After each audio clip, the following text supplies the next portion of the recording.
Bab 1561, sudah waktunya untuk mengakhiri. Sander Ye mati rasa. Tak lama kemudian, ia menyadari ada kekuatan misterius yang tengah menyerbu ke arahnya. Wajah Sander Ye berubah drastis dalam sekejap. Dia mendongak, ekspresinya lebih serius dari sebelumnya. Apa-apaan? Karena kekuatan itu sungguh kuat. Dan pada saat itu juga seluruh bangunan itu langsung tenggelam dan dalam sekejap mata mencapai bagian bumi yang paling dalam.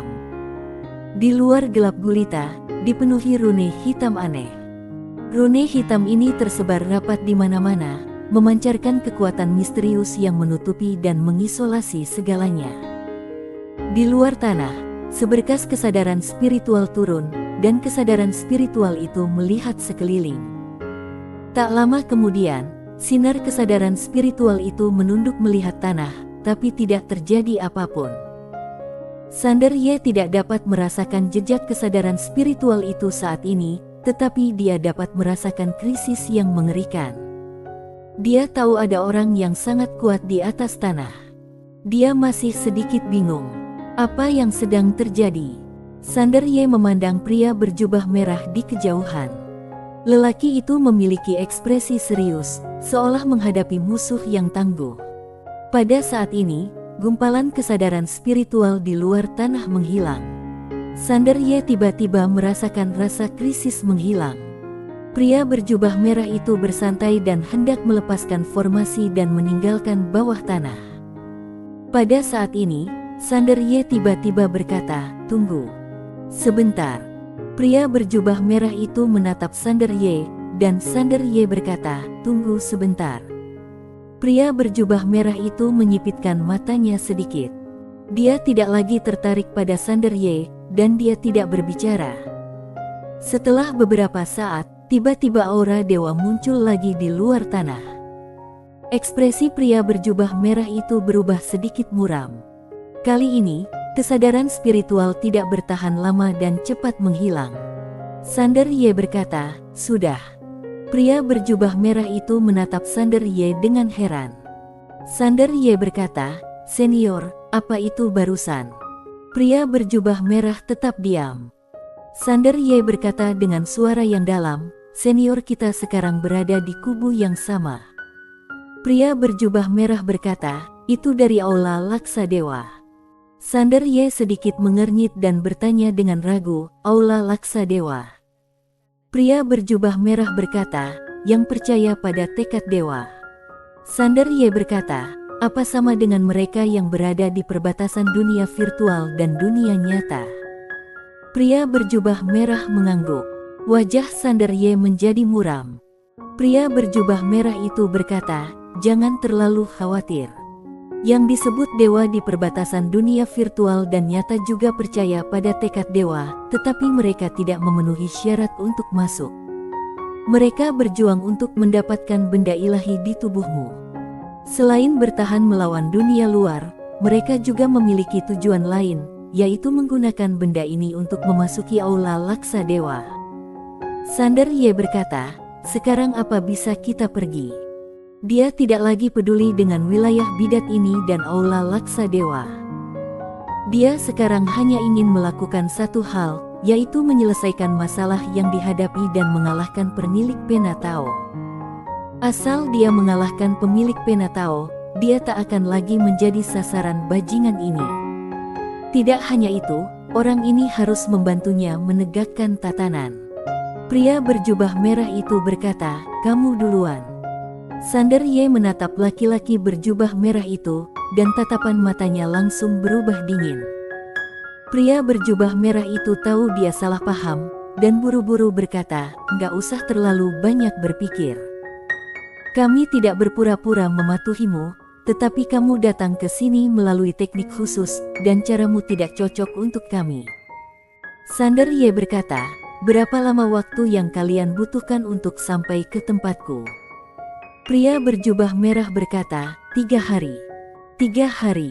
Sander Ye mengangguk, "Baik." Saat dia hendak pergi, dia tiba-tiba berbalik dan menatap lelaki berjubah merah itu. "Sebelumnya, buku kuno apa yang kamu sumpahkan kepadaku?" Pria berjubah merah berkata, buku takdir. Sander Ye, kenapa sumpahku membuat Aula Laksa Dewa cemas? Pria berjubah merah itu berkata dengan suara yang dalam, kitab takdir ini adalah benda ilahi Aula Laksa Dewa. Buku ini berisi kekuatan penghujatan. Jika kamu bersumpah dengannya, itu sama saja dengan menghujat tekad dewa. Dia akan menandaimu dengan tanda penghujatan, yang akan membuat mereka cemas. Sander Ye, apa kamu bisa meminjamkannya pada aku? Pria berjubah merah itu sedikit malu, kenapa kamu menginginkan buku itu? Sander Ye berkata, aku punya kegunaan tersendiri untuk itu. Jangan khawatir, Senior Zoxi menjamin aku akan mengembalikannya saat waktunya tiba. Pria berjubah merah itu terdiam sejenak, lalu berkata, baik. Sambil berkata demikian, dia menyerahkan buku takdir kepada Sander Ye. Sander Ye menyimpan buku takdir, berbalik dan menghilang di tempat. Setelah Sander Ye pergi, sebuah suara misterius tiba-tiba terdengar di lapangan, akibat sumpahnya sangat besar.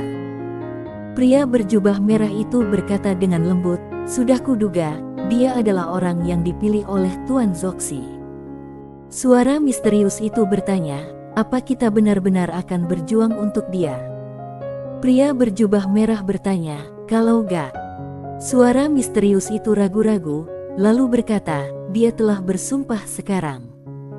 Bahkan jika kita tidak ikut berperang, dia tidak dapat melakukan apapun terhadap kita. Gila. Pria berjubah merah itu menatap dingin ke Polarsi di sebelah kanan, kenapa kamu begitu picik? Baik itu hidup atau pekerjaan, hal terburuk adalah melakukan transaksi satu kali atau membakar jembatan setelah melewatinya. Jika kita tidak memiliki kemampuan, itu masalah lain, tetapi jika kita memiliki kemampuan, kita harus menepati janji kita. Jika tidak, kita tidak hanya akan menyinggung kultivator pedang di depan kita, tetapi juga Zoxi. Ingat, jangan biarkan keuntungan kecil di depanmu membutakan pikiranmu. Seringkali, bencana besar muncul dari sedikit pikiran jahat di hatimu. Suara itu tidak berani mengatakan apapun lagi. Pria berjubah merah itu mengalihkan pandangannya dan berkata, mari langsung berangkat ke reruntuhan Dewa Kuno. Setelah Sander Ye kembali ke reruntuhan Dewa Kuno, dia menemukan Gupan, yang masih berlatih dengan gila-gilaan. Selama kurun waktu ini, orang ini telah berlatih seperti setan. Dia tiba-tiba berkata, saudara Gupan, kita akan bertarung. Di kejauhan, suara Gupan terdengar, aku akan keluar saat pertarungan dimulai. Sander Ye mengangguk, aku merasa lega dengan kata-katamu. Setelah berkata demikian, dia berbalik dan pergi keluar. Ibu kota Dewa Kuno kini telah menjadi kota yang hancur, telah lama hilang dari kemakmurannya sebelumnya. Seorang lelaki tua berjubah putih muncul di samping Sander Ye, dan Sander Ye berkata, kita harus bertahan untuk 3 hari. Orang tua berjubah putih menatap Sander Ye, 3 han. Sander Ye menganggukkan kepalanya. Orang tua berjubah putih berkata, seharusnya tidak menjadi masalah. Sander Ye menoleh ke arah lelaki tua berjubah putih itu, apa kamu punya kartu lagi? Orang tua berjubah putih itu mengangguk, ada formasi lain. Sambil berbicara, dia melihat ke tanah, formasi yang dibangun sendiri oleh Kaisar Utama saat itu dapat menghalanginya. Sander Ye berkata, lebih bagus. Dia berhenti sejenak dan kemudian bertanya, apa kamu sudah membuat pengaturan untuk penduduk asli tempatan? Orang tua berjubah putih itu berkata, semua telah meninggalkan tempat ini. Sander Ye mengangguk sedikit. Dia menatap ke kedalaman langit berbintang dan melihat pemilik Penatao. Pemilik Penatao yang tengah memecah formasi itu menyadari tatapan Sander Ye dan ikut menoleh ke arahnya. Berhadapan langsung. Sang pemilik Penatao tersenyum dan berkata, kali ini akhirnya akan segera tamat. Sander Ye mengangguk, sungguh sudah hampir tamat. Dia berhenti sebentar, lalu melanjutkan, pemilik Penatao, Aku ingin tahu apakah kamu masih ingat ayah aku meminta kita datang ke sini agar kita masing-masing dapat mendirikan satu tatanan, lalu melihat tatanan mana yang lebih bagus. Pemilik pena Tao tersenyum dan berkata, aku rasa, hanya pemenang yang memenuhi syarat untuk menegakkan tatanan. Bagaimana? Sander Ye mengangguk, betul. Hanya dengan kekuatan, tatanan dapat ditegakkan. Tanpa kekuatan, sekalipun tatanan telah ditegakkan, hal itu tidak akan bertahan lama. Di samping pemilik pena Tao, Dewa Hao tiba-tiba bertanya, apa dia punya kartu lain?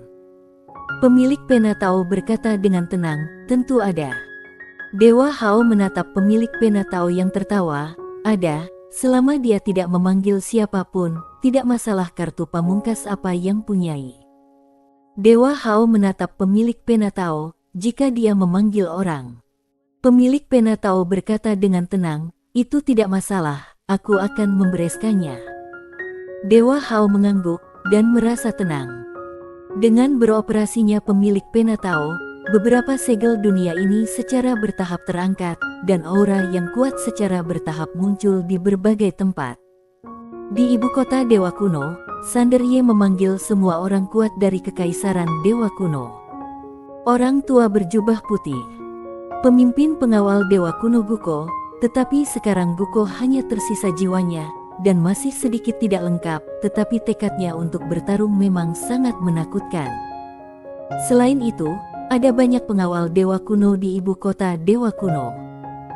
Para pengawal Dewa Kuno ini dulunya adalah para prajurit kuat di puncak level 9, tapi kini, hanya tekad mereka saja yang tersisa. Memang tidak banyak orang kuat di pihak Kekaisaran Dewa Kuno. Sander Ye menatap lelaki tua berjubah putih di depannya dan bertanya, bagaimana aku bisa memerintah para orang bijak dari Kekaisaran Dewa Kuno di tanah reruntuhan Dewa Kuno? Orang tua berjubah putih itu berkata, kapan saja kamu bisa. Sander Ye mengangguk, dia menatap ke kedalaman langit, jika begitu mari kita lakukani. Orang tua berjubah putih itu terkejut dan bertanya, apa kita akan menyerang terlebih dulu? Sander Ye berkata, ya, kalau tidak, apakah mau tidak menunggu sampai mereka membuka segel baru bertarung? Tentu saja kita akan bertarung saat ini. Setelah berkata demikian, dia tiba-tiba berubah menjadi seberkas cahaya pedang dan bangkit dari tanah, menyerbu ke arah pemilik pena Tao. Orang tua berjubah putih itu menggelengkan kepala dan tersenyum. Dia tidak menyangka Tuan Ye ini tidak bermain sesuai aturan. Tanpa basa-basi lagi, dia dan beberapa orang kuat di sampingnya melesat ke angkasa dan menyerbu ke arah pemilik pena Tao. Melihat Sander Ye dan yang lainnya bergegas mendekat, pemilik pena Tao tampak sangat tenang, tidak terkejut sama sekali, karena dia tahu bajingan ini tidak akan membiarkannya mengangkat segel dengan mudah. Pemilik pena Tao tidak bergerak. Dewa Hao di sampingnya tiba-tiba melangkah maju.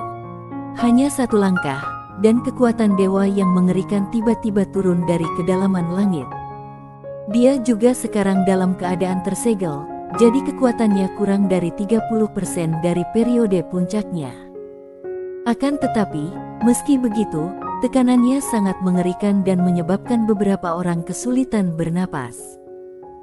Sander Ye yang berada di depan, memusatkan pandangannya, lalu mengayunkan pedangnya, menghancurkan tekanan itu, dan pedang itu langsung menyerbu ke arah pemilik pena Tao. Tetapi pada saat ini, Dewa Hao tiba-tiba muncul di depannya, mengepalkan tangan kanannya, dan meninju ujung pedangnya. Bang! Saat gelombang kejut meletus, mereka berdua mundur dengan keras.